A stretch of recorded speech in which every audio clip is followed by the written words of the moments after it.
A filha de uma faxineira decifrou o código que salvou um império bilionário, enquanto o CEO mais temido do setor tecnológico observava das sombras. 3 anos, 20 engenheiros de elite, $500 milhão gastos. E tudo o que a Axiom Dynamics tinha para mostrar era fracasso. Um único erro enterrado profundamente em um labirinto de código. A joia da coroa da empresa, o projeto Quimera, estava a segundos do colapso. Então, no meio da noite, uma menina que ninguém notava entrou na sala de reuniões. Catarina Viana, de 12 anos, esperando sua mãe terminar de limpar o chão, parou diante do quadro branco iluminado. Ela viu o erro instantaneamente, algo que as melhores mentes do mundo não tinham percebido. 5 minutos depois, ela apagou anos de caos com uma única e elegante correção. Ela achava que estava sozinha, mas Alessandro Carvalho, o frio e calculista CEO bilionário, tinha visto tudo. O que aconteceu em seguida abalaria o mundo da tecnologia até o seu núcleo. Antes de continuarmos, deixe-nos saber nos comentários de onde você está assistindo hoje. Adoramos ver até onde essas histórias chegam, e certifique-se de se inscrever para não perder o vídeo especial de amanhã. Agora, vamos voltar à história. Aproveite. Uma menina de 12 anos viu a única falha minúscula que ninguém mais conseguiu notar. Ela estava ali apenas para esperar sua mãe, a faxineira, terminar de limpar o imponente prédio de vidro. Mas o que ela enxergou no quadro branco estava prestes a levar a empresa de tecnologia mais poderosa do mundo à ruína. Ou salvá-la do desastre. O silêncio na sala de reuniões era mais pesado do que o grosso vidro à prova de balas que a envolvia. Era um silêncio feito de fracasso, um cobertor sufocante tecido de $milhões desperdiçados e de confiança despedaçada. Na cabeceira da imensa mesa de mogno estava Alessandro Carvalho, o CEO da Axiom Dynamics. Seu terno era impecável. Sua mandíbula estava firme como granito e seus olhos, da cor de um mar tempestuoso, varriam os rostos de sua equipe de engenharia. Eram as melhores mentes que o dinheiro podia comprar. Doutores das universidades mais prestigiadas, inovadores que até aquela noite caminhavam pelos corredores brilhantes do edifício com o ar intocável de deuses modernos. Agora, pareciam crianças assustadas. Suas golas caras estavam encharcadas de suor. Seus olhares fugiam de qualquer coisa, menos da tela gigantesca atrás de Alessandro, que mostrava um rabisco caótico de código. Uma bagunça inútil. 3 anos. A voz de Alessandro era baixa, mas cortava a sala como uma lâmina de gelo. 3 anos.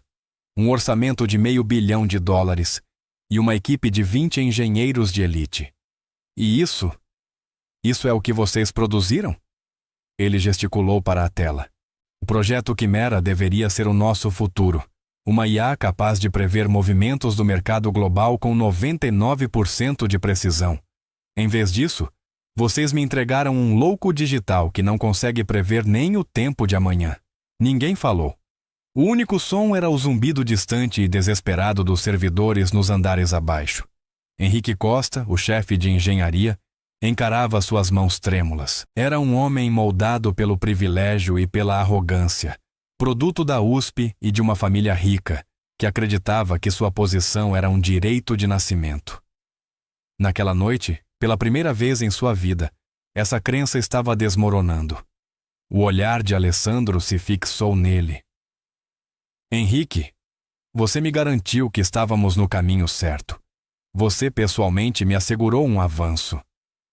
Henrique finalmente ergueu o rosto, pálido. Senhor, os conjuntos de dados são de complexidade sem precedentes. As variáveis são quânticas.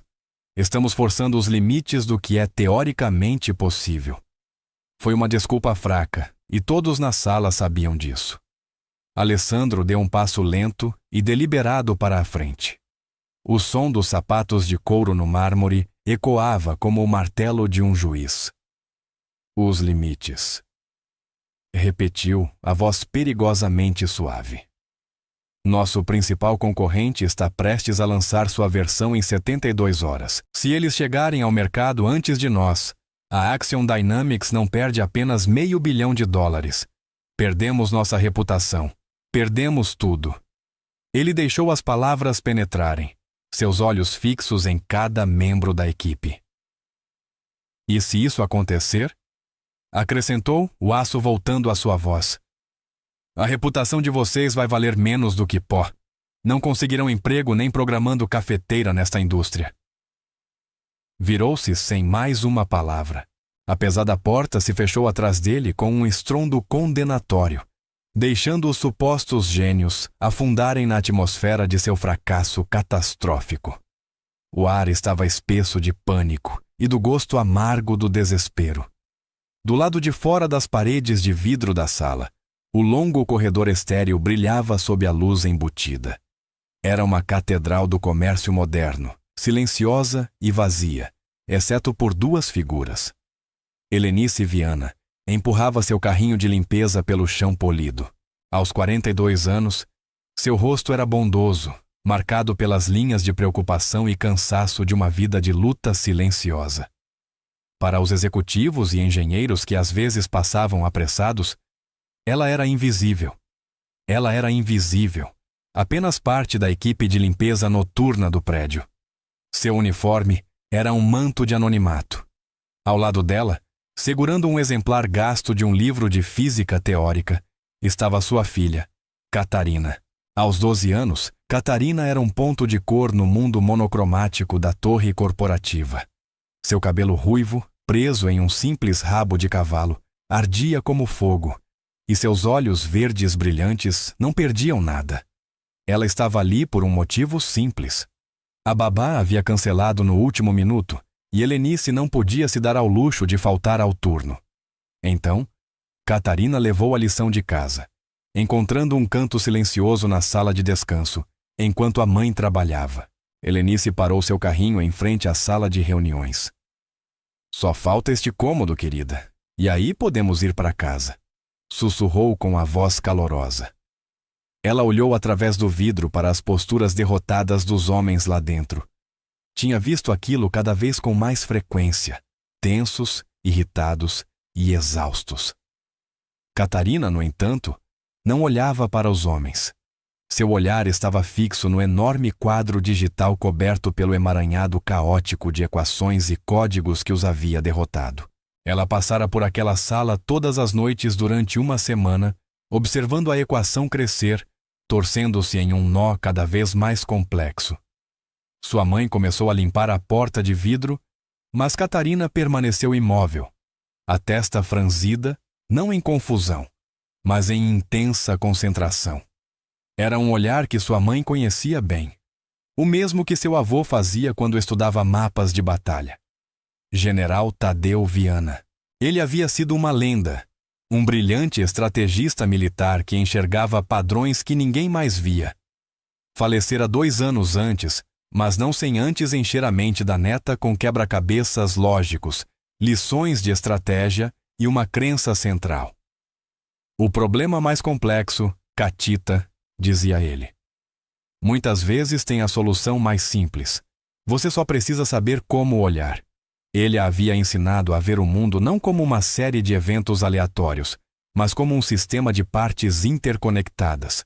Ensinou-lhe xadrez, programação e a encontrar o pino-chave, aquela pequena peça que, se movida, poderia fazer toda a estrutura ruir ou, ao contrário, permanecer firme. E olhando para aquela tela, Catarina viu o pino-chave. Era uma falha minúscula, quase insignificante, um erro fundamental na lógica de base do modelo preditivo. A equipe de especialistas, em sua busca por uma solução revolucionária e complexa, havia construído um arranha-céu sobre uma fundação trincada. Tentavam resolver o problema com mais poder, mais dados, mais força bruta. Não percebiam que o problema não estava no motor. Estava na chave. E estavam usando a errada. Catita. A voz de Helenice a puxou de volta. Vamos, filha. Não encare. Não é educado.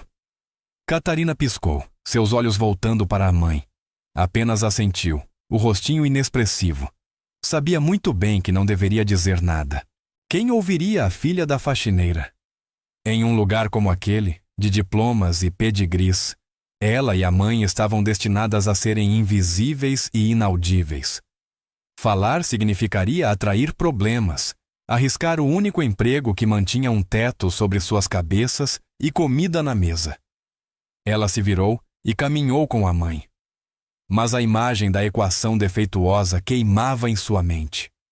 Ainda não sabia, mas aquele vislumbre fugaz era como uma pedra lançada em um lago tranquilo. As ondas logo se espalhariam, crescendo até se transformar em um maremoto que mudaria sua vida e o destino da Axiom Dynamics, para sempre. A pequena sala de descanso estéril era a última parada.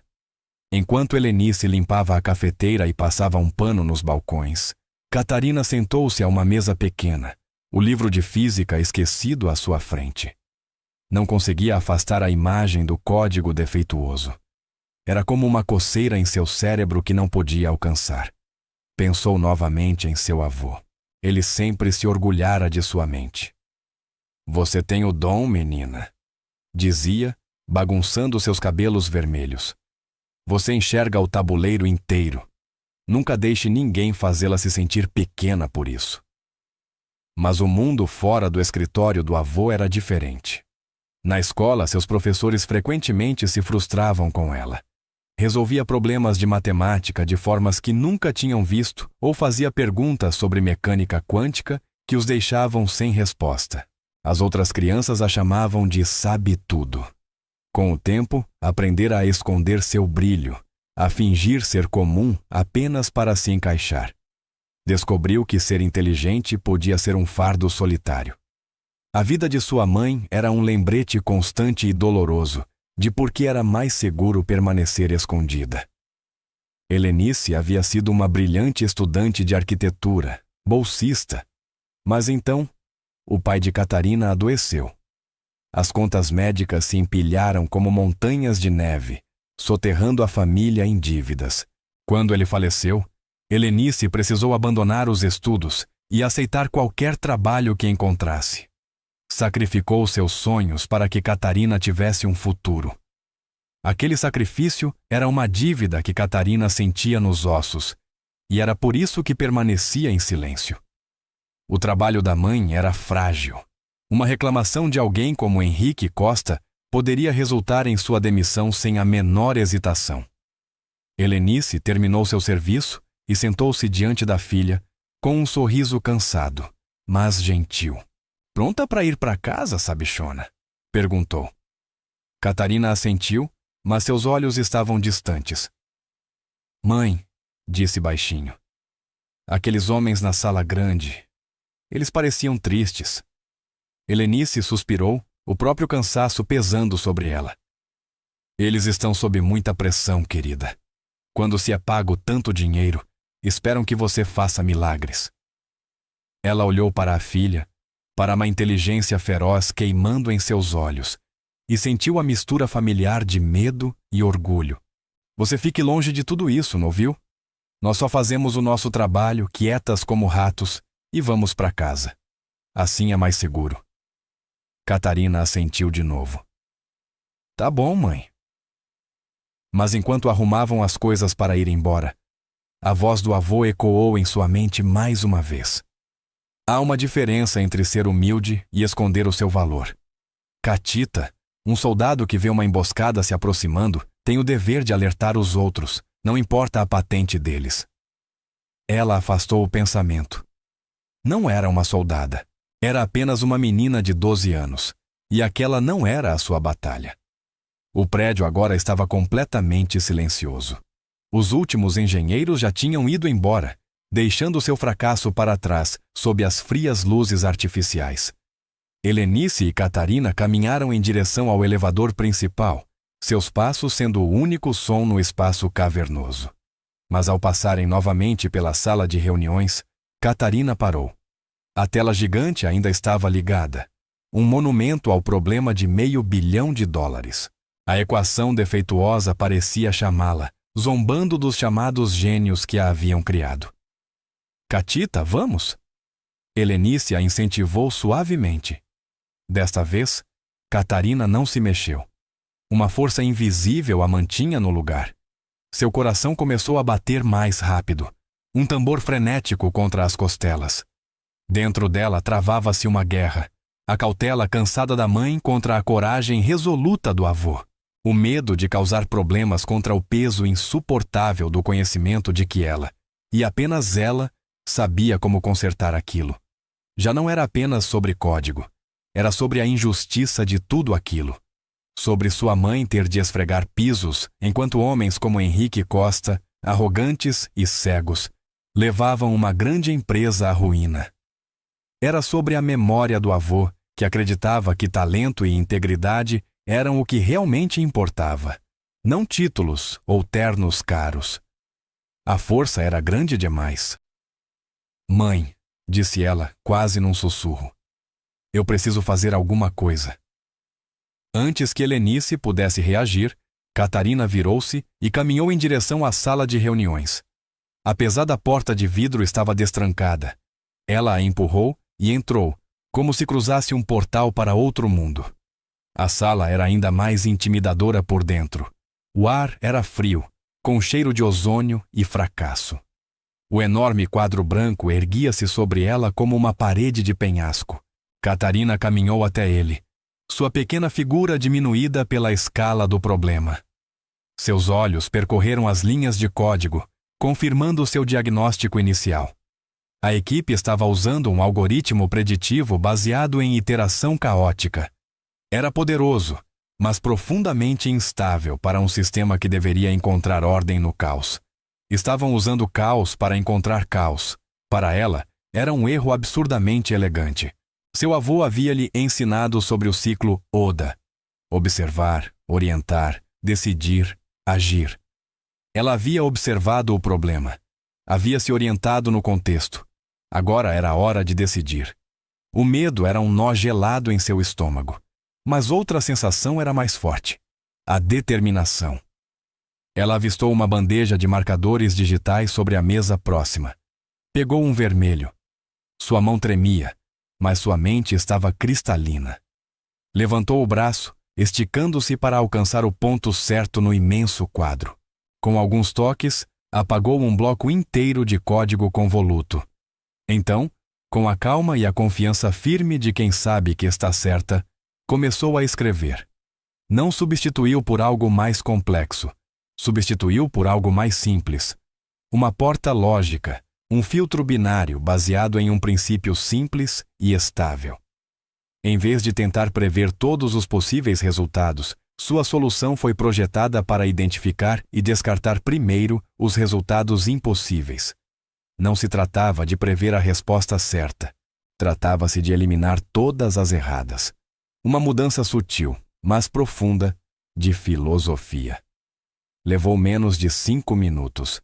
Quando terminou, o rabisco caótico havia sido substituído por uma linha de lógica limpa, elegante e devastadoramente simples. Catarina recuou, o coração ainda disparado. Um pequeno sorriso orgulhoso tocou seus lábios. Era a equação mais bonita que já havia visto. Ela não sabia que não estava sozinha. Na outra ponta do corredor, escondido nas sombras perto dos elevadores executivos, Alessandro Carvalho observava toda a cena no monitor de segurança de seu elevador privativo. Estava inquieto demais para ir para casa, puxado de volta pelo peso da iminente ruína de sua empresa. Viu a pequena garota ruiva, a filha da faxineira, percebeu agora, entrar no coração de sua crise corporativa. Viu-a estudar o quadro, pegar o marcador e, em descrença silenciosa e atônita, reescrever seu fracasso de $500 milhão. Sua mente, uma máquina construída para cálculo implacável e lógica, não conseguia processar o que via. Era impossível. Desafiava todas as regras do mundo que ele havia construído. Quem era aquela criança? Como poderia entender um problema que havia derrotado uma equipe dos engenheiros mais brilhantes do mundo? Alessandro Carvalho não era um homem que acreditava em milagres. Acreditava em dados, em ativos, em alavancagem. E enquanto observava Catarina sair discretamente da sala de reuniões para se juntar à mãe ansiosa, 1000 perguntas inundaram sua mente. Seria um truque? Uma forma estranha de espionagem corporativa? Ou teria acabado de testemunhar algo que mudaria tudo o que pensava saber? O choque inicial rapidamente se endureceu em uma curiosidade fria e calculada. Aquela menina, aquela anomalia, agora era a variável mais importante em seu império de bilhões. Ou seria a chave para a salvação da empresa, ou uma ameaça como jamais enfrentara. E ele iria descobrir qual das duas. No momento em que Catarina e a mãe desapareceram no elevador principal, Alessandro entrou na sala de reuniões. O silêncio era absoluto. Seus olhos foram imediatamente para o quadro branco, onde as marcações vermelhas destacavam-se como sangue fresco contra o fundo branco. Aproximou-se, a testa franzida em profunda concentração. Não era mais programador, mas havia construído a empresa do zero com seu próprio gênio em engenharia. Ainda entendia de código melhor que quase todos. Reconheceu a lógica de imediato. Era audaciosa, heterodoxa, algo que nenhum engenheiro experiente, treinado para pensar em sistemas complexos e camadas, jamais teria tentado. Eles estavam tentando construir um canhão melhor. A garota, na prática, havia inventado o rifle. Um leve tremor de excitação percorreu seu corpo, uma sensação que não experimentava havia anos. Sacou o tablet avançado que sempre carregava, os dedos deslizando rapidamente pela tela. Ignorou o sistema principal e rodou uma microsimulação direta, inserindo a nova lógica da menina. Apertou executar. A barra de progresso completou-se em menos de 1 segundo e uma sequência de números e análises surgiu na tela. A respiração de Alessandro ficou presa na garganta. Eficiência de desempenho, 382,4%. Margem de erro, 94,7%. Precisão preditiva, 99,8%. Rodou a simulação novamente. Os resultados eram os mesmos, estáveis, perfeitos. Não era apenas um concerto, era um salto quântico que resolvia o problema de forma tão completa que os últimos 3 anos de trabalho de sua equipe de elite pareciam rabiscos desajeitados de uma criança. Uma tempestade de emoções rugia dentro dele. Espanto, alívio e uma raiva fria e crescente. Havia pago milhões a uma equipe de especialistas celebrados que o levaram à beira do desastre, e a salvação veio na forma de uma menina de 12 anos usando um moletom desbotado. Nesse momento, a porta da sala de reuniões se abriu. Henrique Costa estava lá, o rosto abatido, claramente chamado de volta pelo chefe de segurança de Alessandro. "Senhor? O senhor queria me ver?" perguntou, a voz carregada de apreensão. Alessandro se virou lentamente, o rosto uma máscara impenetrável de calma. "Sim, Henrique. Estive revisando o trabalho da sua equipe no projeto Quimera", disse, gesticulando para o quadro branco. "Você tem absoluta certeza de que todas as abordagens possíveis foram exploradas? Que não existe uma solução mais simples, mais elegante, que sua equipe deixou passar?" Henrique riu com desdém, um lampejo de sua velha arrogância retornando. "Senhor, com todo o respeito, minha equipe é a melhor do mundo. Exploramos todos os paradigmas viáveis.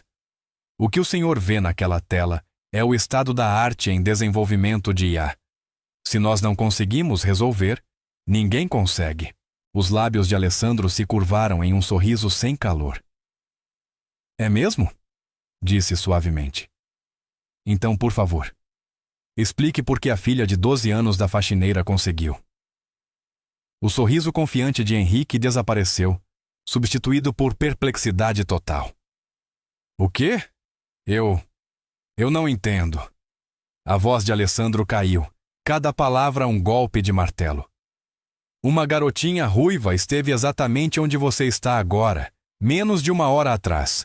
Ela apagou o trabalho de ponta da sua equipe e substituiu por isto." Apontou para as marcações vermelhas. "Acabei de rodar a simulação. O desempenho aumentou em mais de 80%. O projeto está salvo.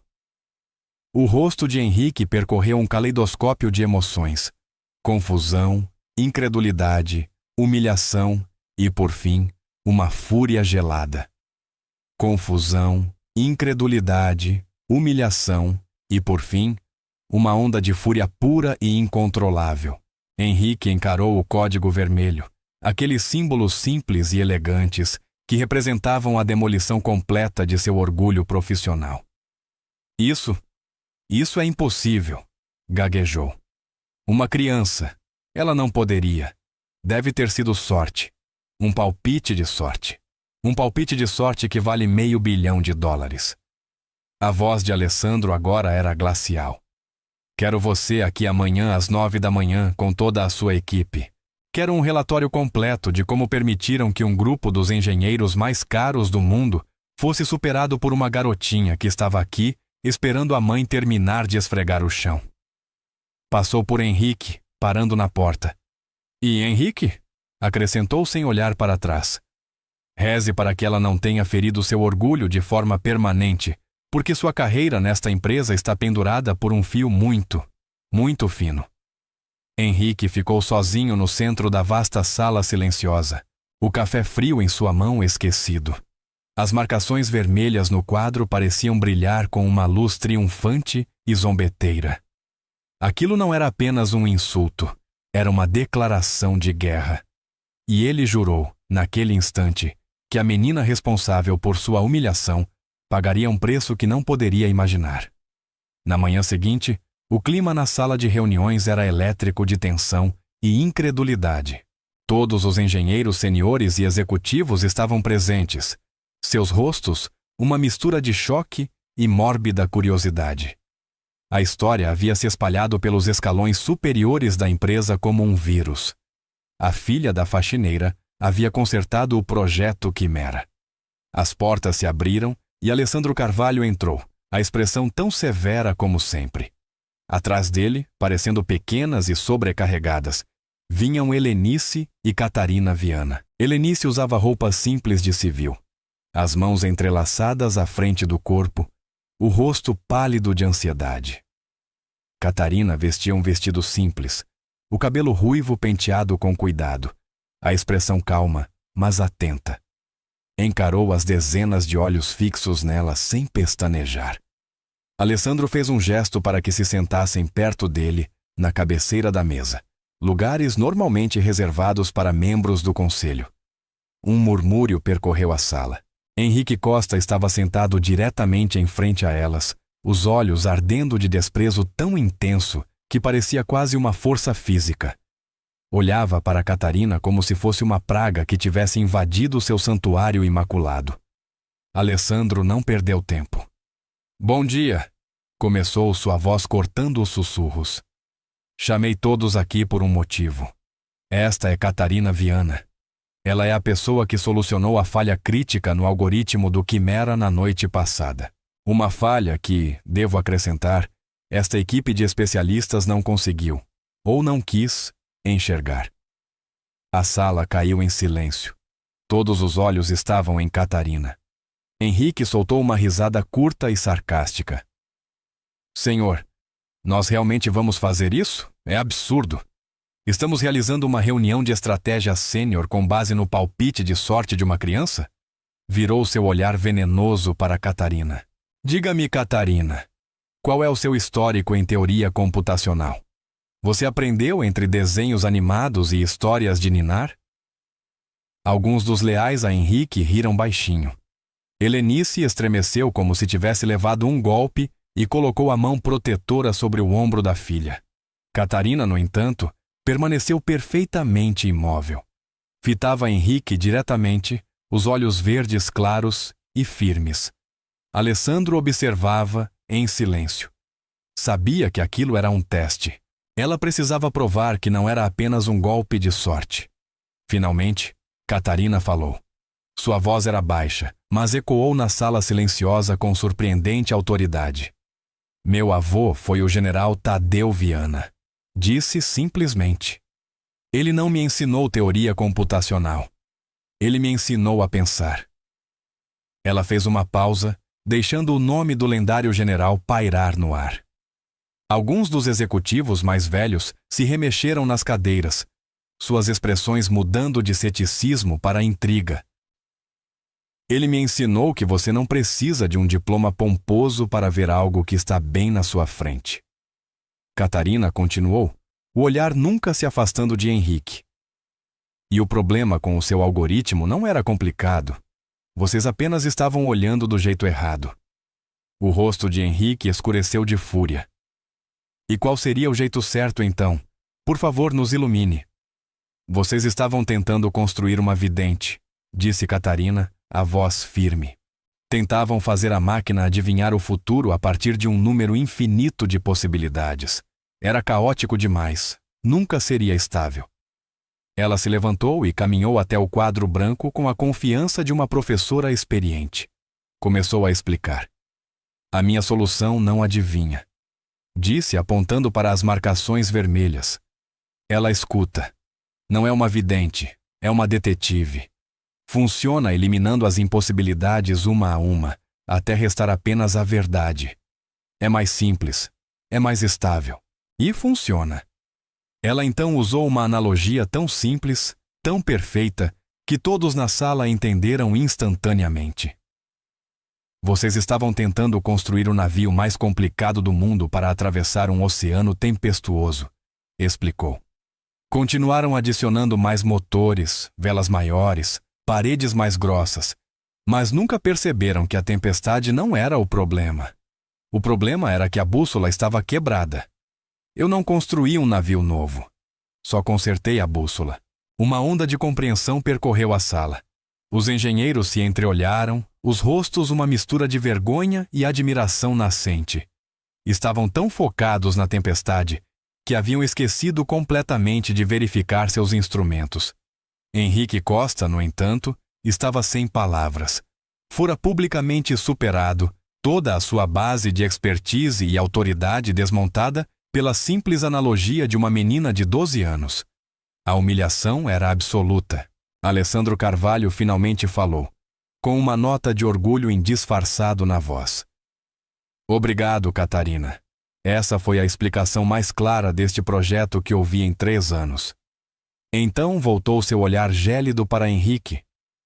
A partir de agora, o espaço está aberto para perguntas, mas suspeito que a senhorita Viana já respondeu a mais importante delas.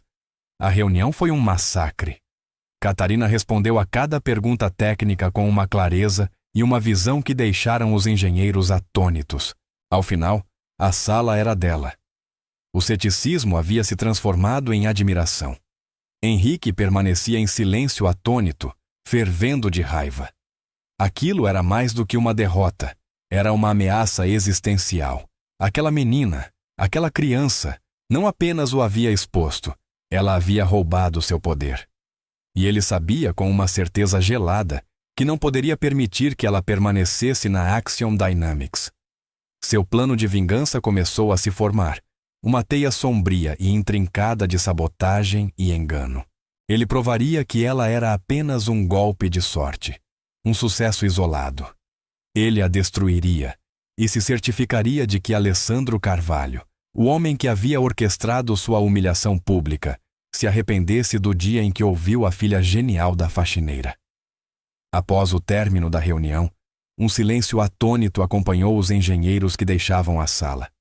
Saíam como um exército derrotado, evitando contato visual uns com os outros, a antiga arrogância substituída por uma perplexidade humilhante. Deixaram para trás uma sala onde a dinâmica de poder de uma empresa bilionária havia sido fundamentalmente reescrita por uma menina de 12 anos. Alessandro Carvalho voltou-se para Helenice, cujo rosto era um mosaico de orgulho, medo e absoluta incredulidade. Ela ainda segurava o ombro da filha como se precisasse ancorar ambas na realidade. Senhora Viana, começou Alessandro, a voz mais suave do que qualquer um na empresa já ouvira. Acredito que precisamos discutir o futuro da sua filha e o seu. Helenice gaguejou. Senhor Carvalho, eu sinto muito se ela ultrapassou os limites. É que ela enxerga as coisas. Ultrapassou os limites? Alessandro quase sorriu. Ela salvou esta empresa de uma catástrofe. O que fez aqui não foi apenas brilhante. Foi um ato de profunda coragem. Então olhou diretamente para Catarina, o olhar sério e firme. Catarina, tenho uma proposta para você. O projeto Quimera está longe de terminar. Sua solução foi a chave. Mas agora precisamos construir um motor em torno dela. Quero que trabalhe conosco. Quero que nos ajude a levar isso até o fim. Catarina olhou para a mãe, cujos olhos estavam arregalados de alarme. Trabalhar ali, com aquelas pessoas. A ideia era aterrorizante. Eu tenho escola, disse Catarina baixinho, o primeiro sinal de sua idade aparecendo sob sua postura formidável. Nós daremos um jeito nisso, respondeu Alessandro sem hesitar. Você terá um tutor particular, o melhor do país. Poderá definir seus próprios horários. Vou providenciar um carro para você e sua mãe. Terá um laboratório, uma equipe, tudo de que precisar. Fez uma pausa e então mencionou um salário que fez Helenice ofegar, um valor maior do que ela ganhava em uma década. E quanto à senhora Viana, continuou voltando-se para Helenice. Seus dias de limpar pisos acabaram. A partir de agora, é assistente executiva designada para este projeto, com um salário à altura. Seu único trabalho será apoiar sua filha. Era demais. Uma fantasia se desenrolando sob a luz fria e estéril da sala de reuniões. Helenice sentiu-se tonta, o mundo girando ao seu redor. No dia anterior, sua maior preocupação era pagar o aluguel em dia. Agora, um bilionário lhes oferecia uma vida que ela nunca ousara sonhar. Mas ao olhar para o rosto calmo da filha, ela viu a força silenciosa que as havia sustentado em tantos momentos difíceis. Viu a determinação do marido e o brilho do pai, todos destilados naquela pequena e extraordinária menina. Engolindo o medo, assentiu lentamente. Nós aceitamos. Henrique Costa permanecia no corredor, escondido da vista. Ouvira cada palavra. A oferta de um laboratório, de uma equipe, de um salário astronômico. Tudo combustível para o fogo de seu ódio. Não se tratava de uma consultoria temporária. Alessandro estava tornando a menina uma peça permanente, um monumento vivo à sua própria inadequação. Enquanto se afastava, sua mente já era um turbilhão de possibilidades sombrias. Ele não podia atacar a lógica da menina. Era irritantemente perfeita. Então teria que atacá-la diretamente. Minaria sua credibilidade, plantaria sementes de dúvida e criaria um problema tão complexo, tão insidioso, que nem mesmo o suposto gênio dela conseguiria resolver. Faria com que ela fracassasse e garantiria que esse fracasso fosse espetacular e público. A filha da faxineira tivera seu momento de glória. Ele se certificaria de que fosse o último. As semanas seguintes foram um borrão para Catarina e Helenice. Elas se mudaram do pequeno e apertado apartamento para uma ampla suíte em um edifício de luxo pago pela empresa. Um carro preto elegante as buscava todos os dias. Catarina recebeu um laboratório que parecia saído de um filme de ficção científica, repleto de painéis holográficos e servidores vibrando. No início, os engenheiros desconfiavam dela. Tratavam-na com uma polidez forçada e constrangida. Mas Catarina não estava interessada em ser a chefe deles. Estava interessada no problema. Falava a língua deles, a linguagem do código, da lógica e dos dados, com uma fluência que rapidamente conquistou seu respeito e, para alguns, sua admiração genuína. Ela não comandava, colaborava. Ouvia suas ideias, encontrava a falha ou a força em seus raciocínios e os guiava com delicadeza rumo à solução que já enxergava com clareza em sua mente. Alessandro tornou-se uma presença constante. Não era apenas o CEO. Tornou-se um mentor. Viu em Catarina uma versão mais jovem de si mesmo. A mesma curiosidade incansável. A mesma paixão por resolver enigmas impossíveis. Passava horas com ela no laboratório, não dando ordens, mas observando, aprendendo com sua perspectiva única. Ele a desafiava, a pressionava e, em troca, ela reacendeu uma parte dele que estava adormecida havia muito tempo sob o peso da responsabilidade corporativa. Também tomou para si a responsabilidade de protegê-la. Sabia que o mundo corporativo era um tanque de tubarões e que uma prodígio como Catarina era uma ameaça à ordem estabelecida. Designou seu chefe de segurança mais confiável para cuidar dela e manteve um olhar atento sobre Henrique Costa, que havia sido realocado para um projeto diferente e menos crítico, mas cujo ressentimento era uma força palpável dentro da empresa. Helenice assistia à transformação com o coração cheio de admiração e uma ponta persistente de ansiedade. Sua filha, que antes escondia sua inteligência para não ser ridicularizada, agora liderava uma equipe de cientistas de elite. Estava florescendo, sua confiança crescendo a cada dia. Mas Helenice também via o lado sombrio. Via os olhares invejosos de pessoas como Henrique. Ouvia os sussurros nos corredores. Preocupava-se com a pressão, com o peso das expectativas depositadas sobre os ombros de uma menina de 12 anos. O período idílico de progresso, no entanto, estava destinado a ser breve. Henrique vinha esperando pacientemente seu momento e havia encontrado a arma perfeita. Sabia que o sistema Quimera, por todo o seu poder preditivo, tinha um ponto cego. Dependia da integridade dos dados que recebia. Garbage in, garbage out. Trabalhando tarde da noite, usando uma série de brechas que havia construído na rede da empresa anos antes, Henrique iniciou seu ataque. Não era um vírus, nem um assalto direto. Era algo muito mais sutil, mais sinistro. Criou um fantasma. Escreveu um pequeno código parasita que não roubava nem destruía dados, mas os alterava em formas minúsculas, quase imperceptíveis. Era um veneno digital, sem sabor, de ação lenta. Mudava um ponto decimal aqui, trocava um número ali, corrompendo de maneira sutil os imensos fluxos de dados que alimentavam a IA Quimera.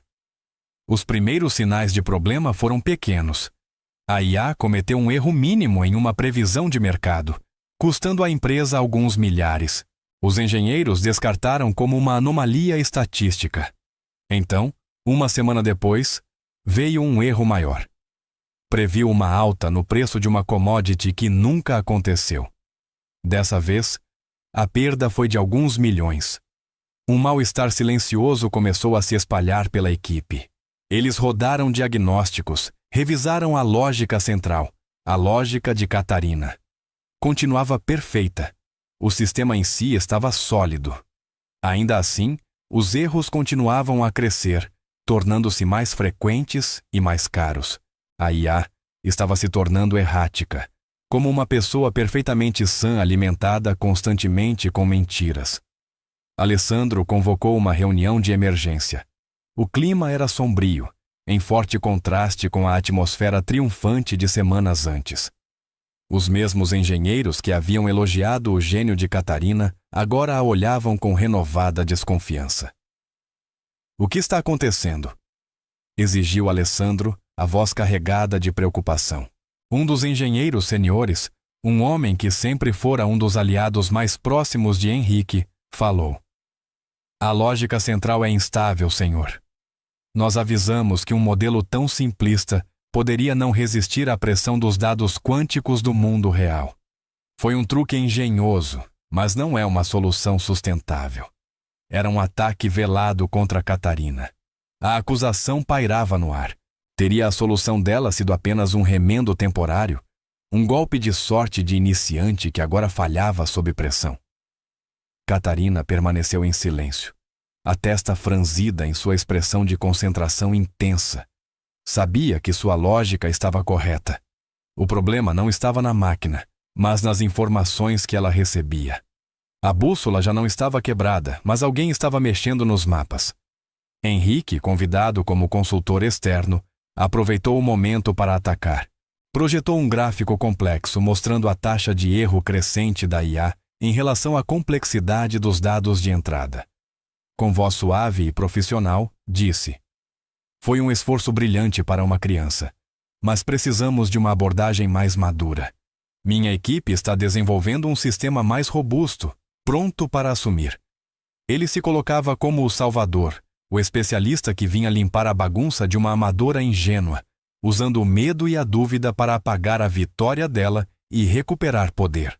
Alessandro olhou para Catarina, expressão indecifrável. Pela primeira vez, uma dúvida brilhou em seus olhos.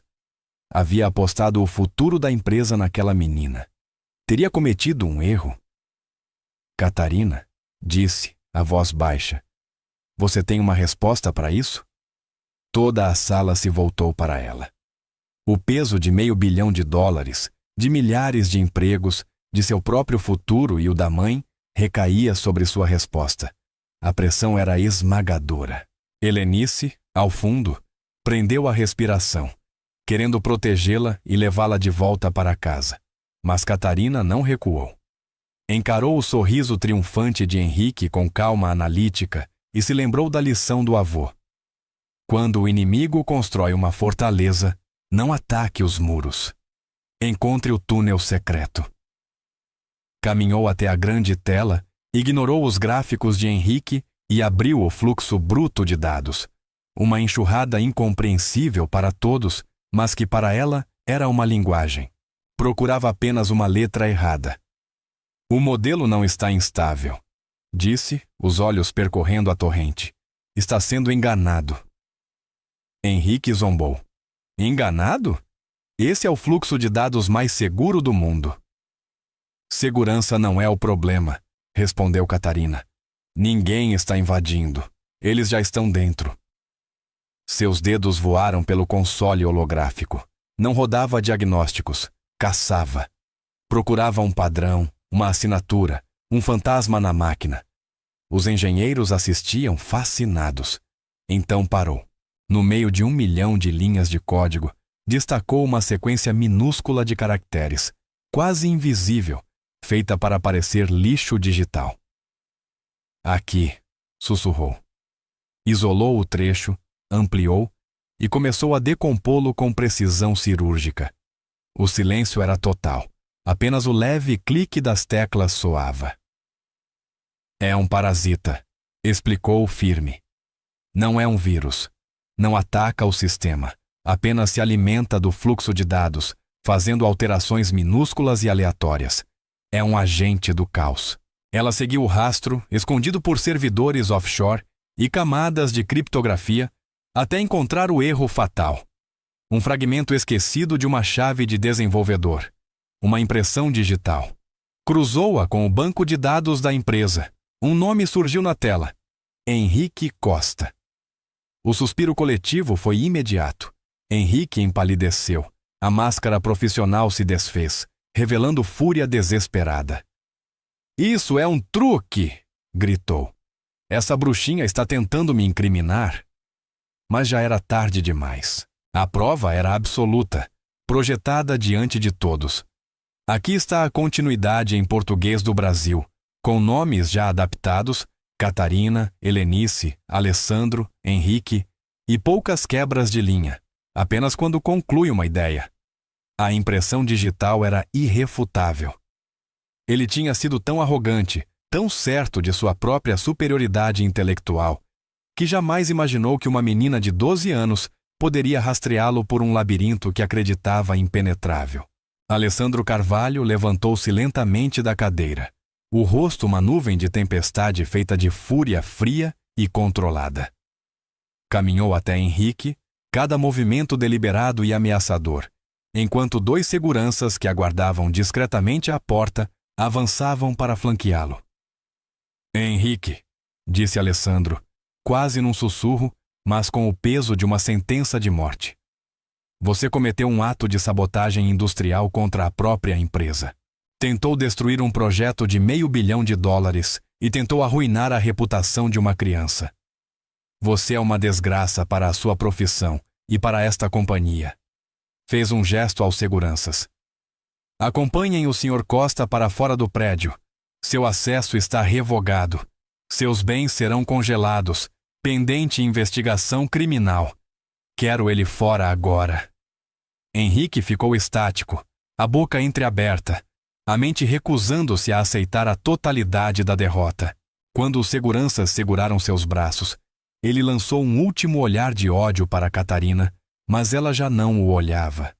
Fitava a tela, um pequeno sorriso satisfeito nos lábios. Tinha encontrado o túnel secreto, e a fortaleza havia ruído. Quando Henrique foi levado, um novo sentimento assentou-se sobre a sala. Um respeito silencioso e profundo, do tipo que só se conquista ao testemunhar o impossível. Catarina Viana, a filha genial da faxineira, não apenas salvara a empresa uma vez. Ela a salvara de novo, desta vez de um inimigo interno. Alessandro aproximou-se dela, colocou a mão em seu ombro, um gesto de imenso orgulho e gratidão. O general Viana teria ficado orgulhoso, disse ele, a voz embargada. Catarina ergueu o olhar, os olhos verdes brilhando. Ele diria que era meu dever, respondeu, simples.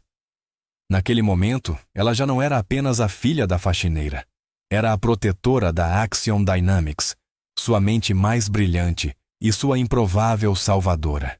E sua história, a lenda da garota que via o que ninguém mais via, estava apenas começando. Helenice avançou e envolveu a filha num abraço feroz, lágrimas de alívio e orgulho escorrendo pelo rosto.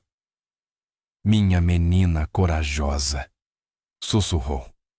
O medo que habitara seu coração por tanto tempo, enfim, se dissipara, substituído por um assombro avassalador diante da pessoa extraordinária em que sua filha se tornara. A crise havia terminado, mas as consequências daquele dia se espalhariam em ondas, mudando tudo. Alessandro sabia que não havia apenas encontrado a solução para um problema técnico. Havia encontrado o futuro da empresa e faria tudo ao seu alcance para nutrir e proteger esse futuro. Um futuro encarnado por uma ruivinha de 12 anos, com a mente de uma lenda e o coração de uma heroína. O mundo em breve conheceria o nome Catarina Viana, e nada seria como antes. A retirada de Henrique Costa foi rápida e cirúrgica. Em menos de 1 hora, seu escritório estava esvaziado, sua pegada digital apagada dos servidores da empresa, e um memorando interno geral anunciou sua demissão imediata por violação de ética corporativa. Nos corredores, porém, os sussurros contavam a verdadeira história. A trama de sabotagem e o desmascaramento definitivo pelo prodígio de 12 anos espalharam-se como fogo, cimentando o status de Catarina como lenda corporativa antes mesmo de terminar o ensino fundamental. Nos dias seguintes, a atmosfera no laboratório Quimera mudou dramaticamente. O ceticismo remanescente dos engenheiros evaporou, substituído por uma reverência profunda e, às vezes, constrangida. Eles haviam testemunhado o intelecto dela de perto, não uma, mas 2 vezes. Ela salvara o projeto e, ao fazê-lo, suas carreiras. Já não a viam como uma criança brincando no mundo dos adultos. Viam-na como a mente estratégica que os tirara de 2 situações aparentemente impossíveis. Essa deferência, contudo, criou um novo problema. Onde antes desafiavam suas ideias por dúvida, agora as aceitavam sem questionamento. Ela se tornara um oráculo, e eles, seus devotos acólitos. Era uma dinâmica que deixava Catarina profundamente desconfortável. Seu avô lhe ensinara que as melhores ideias são forjadas no fogo do debate e da dissensão. Uma equipe que concorda com tudo é uma equipe que não está pensando o suficiente. Vocês precisam me questionar, insistiu certa tarde, diante da equipe no laboratório. Ela acabara de propor uma forma radical de processar dados geopolíticos e fora recebida por um coro imediato de concordância entusiasmada. Minha lógica pode ser sólida, mas eu não sei tudo. Eu não tenho os anos de experiência de vocês. Preciso que encontrem as falhas. Preciso que me digam quando eu estiver errada. Lentamente, com hesitação, eles começaram a entender. Perceberam que ela não estava pedindo obediência, mas sim uma verdadeira colaboração. A dinâmica do laboratório mudou novamente, desta vez para algo muito mais saudável. Tornou-se um cadinho de inovação, um lugar onde os conceitos visionários de Cassidy eram refinados e fortalecidos pela experiência prática da equipe. O projeto avançou com força, não apenas cumprindo os prazos, mas superando-os. O projeto Chimera estava evoluindo para algo ainda mais poderoso do que Alistair havia inicialmente imaginado. Enquanto Cassidy navegava pelas complexidades de liderar uma equipe de cientistas, Eleanor explorava seu próprio novo e estranho mundo. Sua vida havia sido virada de cabeça para baixo. Ela já não era invisível. Participava de reuniões importantes, administrava a agenda de Cassidy e atuava como a guardiã feroz e protetora de sua filha. Aprendeu a decifrar o jargão corporativo, a antecipar necessidades e a conquistar respeito em um mundo que, por toda a sua vida adulta, a havia ignorado. Ela também encontrou um novo propósito. Vendo a imensa pressão sobre sua filha, transformou o apartamento de luxo em um santuário, um lugar onde o prodígio da Axiom Dynamics podia simplesmente ser uma menina de 12 anos. Elas faziam biscoitos, assistiam a filmes antigos e tinham longas conversas sobre tudo e sobre nada. Eleanor tornou-se a âncora que mantinha Cassidy com os pés no chão, a presença amorosa e constante que lhe lembrava quem ela era fora das paredes reluzentes da torre corporativa. Alistair, por sua vez, descobriu-se em um papel incomum, o de guardião. A notícia de uma criança prodígio em uma grande empresa de tecnologia era grande demais para ficar em segredo. A mídia começou a circular, ávida por uma declaração, uma foto, um vislumbre da menina milagrosa. Alistair ergueu uma muralha de relações públicas e proteção jurídica em torno dela. Recusou todos os pedidos de entrevista, protegendo-a do brilho de um holofote para o qual ela ainda não estava preparada. Sua mentoria se aprofundou. Passou a ensinar-lhe não apenas sobre tecnologia, mas também sobre negócios. Explicou avaliações de ações, estratégias de mercado e a dança intricada do poder corporativo. Estava moldando-a não apenas para ser uma inovadora, mas uma líder. Percebeu que seu dom não estava apenas em enxergar padrões no código, mas em identificar padrões em sistemas, fossem eles tecnológicos, sociais ou econômicos. Você tem uma responsabilidade, Cassidy, disse-lhe uma noite, enquanto estavam no deck de observação da Torre Axiom, olhando para a vasta cidade abaixo. Um dom como o seu não serve apenas para criar produtos melhores ou ganhar mais dinheiro. Ele existe para tornar o mundo um lugar melhor. O desafio é descobrir como. Essa questão tornou-se o novo foco de Cassidy. Qual era o propósito final do projeto Chimera? Que bem ele poderia realmente trazer? A resposta chegou mais cedo do que todos esperavam e veio justamente do lado que todos observavam com apreensão. Seu principal concorrente, um imenso conglomerado chamado Argen International, finalmente fez seu movimento. Lançaram sua própria IA preditiva, um sistema que chamaram de Oracle.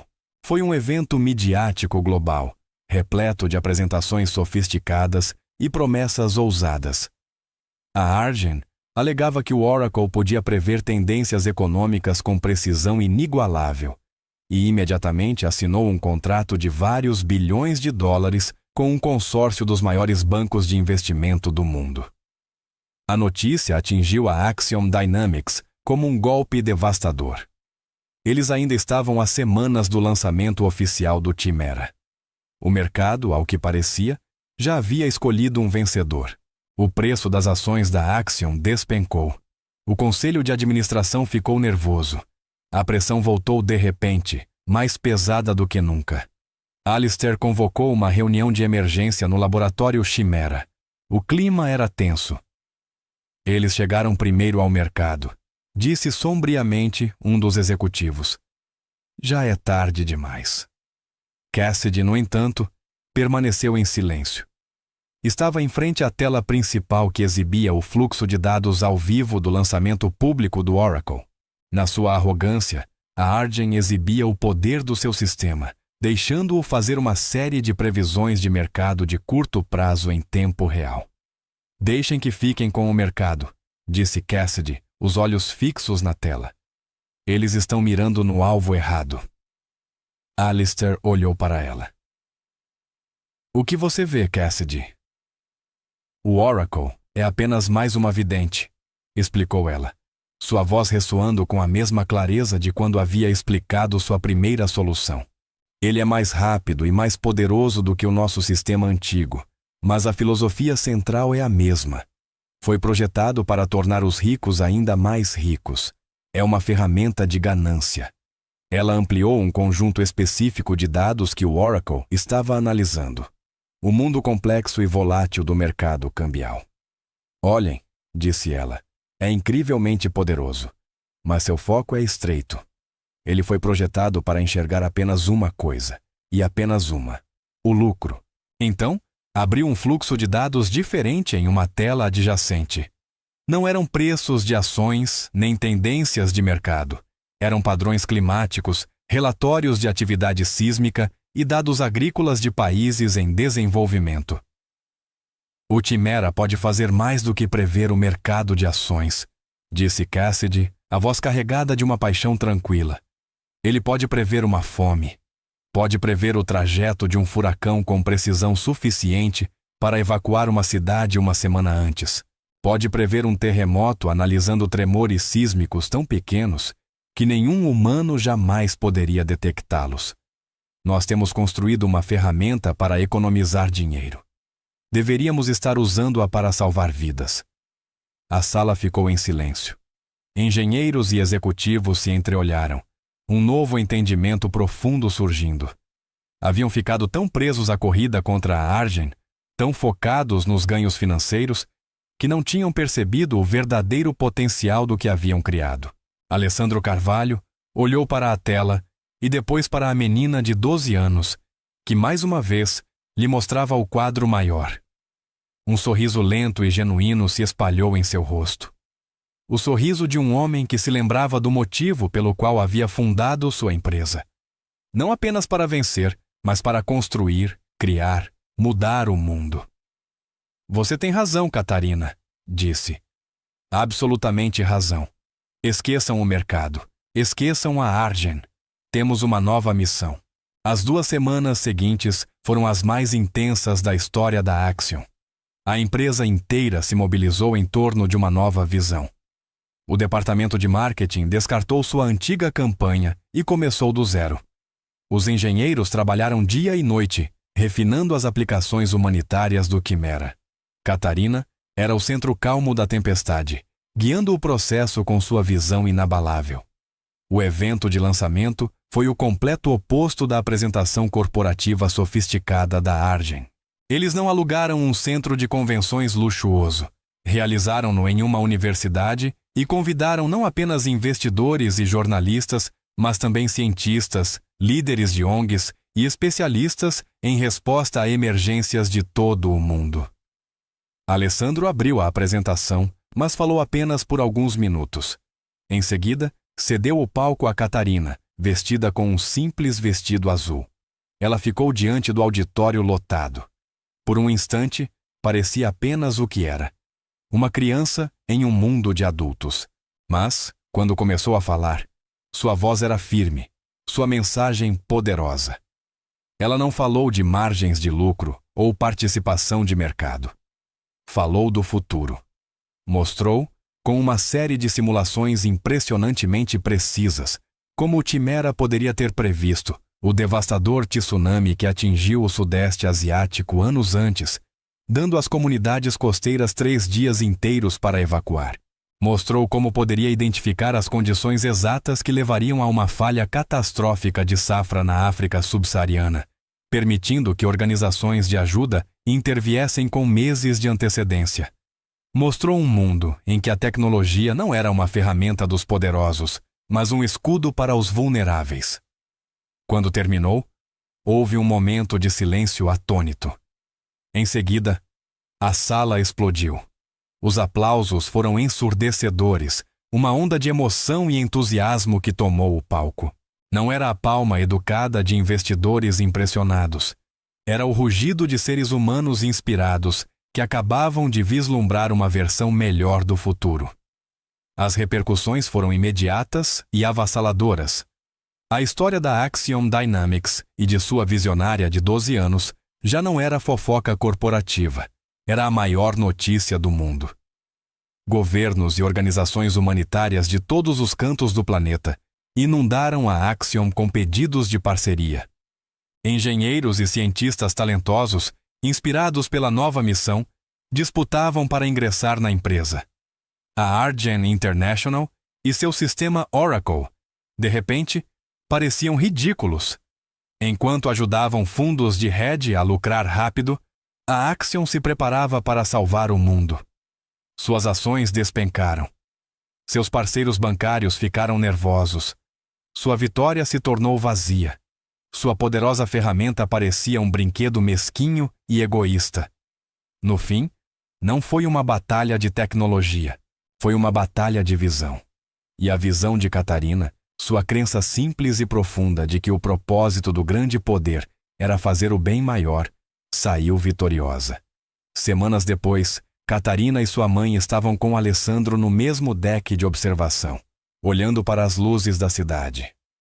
Abaixo deles, uma nova ala dedicada da Torre Axiom estava em construção, o Instituto Viana de Previsão Global. Seria uma divisão sem fins lucrativos da empresa, com Catarina como diretora, dedicada a usar o Chimera para fins humanitários. "Você está pronta para isso?" perguntou Alessandro suavemente. "É uma responsabilidade pesada." Catarina observou as luzes piscantes ao longe, cada uma representando um lar, uma família, uma vida. Pensou em sua mãe, que havia sacrificado tudo por ela. Pensou em seu avô, que lhe ensinara a ver o tabuleiro inteiro. E pensou na linha simples e elegante de código que havia iniciado tudo. "Não é pesado", disse ela, a voz cheia de uma certeza tranquila e inabalável. "É um privilégio." Helenice passou o braço em volta da filha, o coração transbordando de um amor e de um orgulho tão imensos que pareciam capazes de iluminar a cidade inteira. Elas já não eram mais a faxineira e sua filha, figuras invisíveis nos corredores do poder. Eram as arquitetas de um novo futuro, mais esperançoso. Haviam enfrentado a arrogância, o ciúme e a ganância. E venceram, não com força, mas com inteligência, coragem e uma ideia revolucionária simples, a de que a força mais poderosa do universo não é um algoritmo complexo nem uma corporação bilionária, mas o potencial ilimitado de uma única mente humana extraordinária. E enquanto a cidade brilhava abaixo, como uma promessa silenciosa a um mundo cheio de possibilidades, elas sabiam que sua jornada estava longe de terminar. Estava apenas começando. 1 ano depois, o mundo era um lugar diferente. O Instituto Viana de Previsão Global já não era mais apenas um conceito promissor. Era um centro nervoso global de ação humanitária. Seu primeiro grande sucesso público aconteceu durante a temporada de chuvas no sudeste do Brasil. Modelos meteorológicos tradicionais previam apenas fortes precipitações e alagamentos pontuais. O Quimera, no entanto, viu algo diferente. Processando trilhões de pontos de dados, volumes de chuva, saturação do solo, gradientes de pressão atmosférica e históricos de deslizamentos, a IA previu com 99,8% de certeza que uma frente fria traria chuvas torrenciais capazes de provocar deslizamentos catastróficos na região serrana do Rio de Janeiro, especialmente em Petrópolis e cidades vizinhas. O alerta foi emitido com 5 dias de antecedência, contradizia todas as outras previsões, e muitos foram céticos. Mas a reputação da Axiom, construída sobre o gênio inegável de Catarina, pesou o suficiente. O governador do estado, confiando nos dados, decretou a maior evacuação preventiva já registrada na região serrana. O ceticismo desapareceu quando, exatamente como o Quimera havia previsto, a frente fria despejou chuvas recordes. Encostas deslizaram, rios transbordaram e bairros inteiros ficaram submersos. Mas, graças ao aviso antecipado, As áreas de risco estavam vazias. Os danos materiais foram imensos, mas a perda de vidas foi quase zero. Catarina Viana e o projeto Chimera haviam salvado milhares de pessoas. A menina milagrosa realizara seu primeiro milagre de impacto mundial. Do seu escritório com vista para o novo Instituto Reluzente, Catarina, agora com 13 anos, assistia às reportagens. Sentia um profundo senso de propósito, mas não de orgulho. Era, como havia dito a Alessandro, um dever. Sua equipe de cientistas, os mesmos homens que antes haviam duvidado dela, agora trabalhavam com dedicação fervorosa, inspirados pelo bem tangível que estavam colocando no mundo. Já não eram apenas engenheiros, eram guardiões. Helenice Viana encontrara também seu papel igualmente importante. Tornara-se embaixadora global do Instituto, viajando pelo mundo para construir parcerias com governos e organizações de ajuda.